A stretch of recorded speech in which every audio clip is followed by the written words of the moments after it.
ایک بار جبرائیل علیہ السلام نبی کریم کے پاس آئے۔ آپ صلی اللہ علیہ وسلم نے دیکھا کہ جبرائیل کچھ پریشان ہے۔ آپ نے فرمایا، جبرائیل کیا معاملہ ہے؟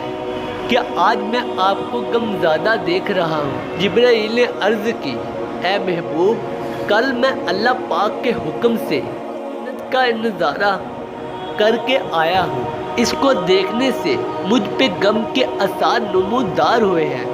نبی کریم نے فرمایا، جبرائیل مجھے بھی جہنم کے حالات بتاؤ۔ جبرائیل نے عرض کی، جہنم کے کل 7 درجے ہیں۔ ان میں جو سب سے نیچے والا درجہ ہے، اللہ اس میں منافقوں کو رکھے گا۔ اس سے اوپر والے 6 درجے میں اللہ تعالیٰ مشرق لوگوں کو ڈالیں گے۔ اس سے اوپر 5ویں درجے میں اللہ سورج اور چاند کی پرستش کرنے والوں کو ڈالیں گے۔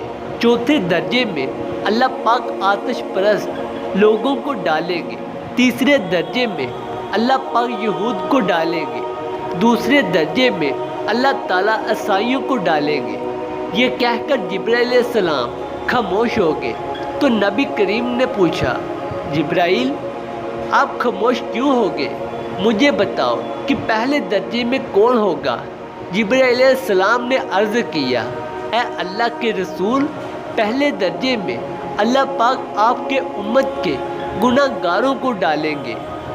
جب نبی کریم نے یہ سنا کہ میری امت کو بھی جہنم میں ڈالا جائے گا تو آپ بے حد غمگین ہوئے اور آپ نے اللہ کی حضور دعا کرنا شروع کر دی۔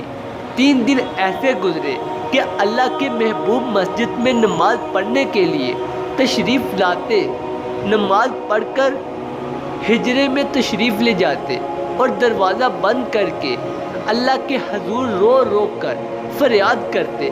صحابہ حیران تھے کہ نبی کریم پہ یہ کیسی کیفیت طاری ہوئی ہے۔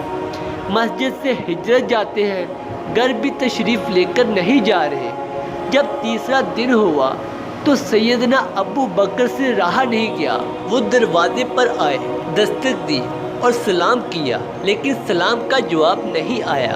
آپ روتے ہوئے سیدنا عمر کے پاس آئے اور فرمایا کہ میں نے سلام کیا لیکن سلام کا جواب نہ پایا، لہذا آپ جائیں، آپ کو ہو سکتا ہے سلام کا جواب مل جائے۔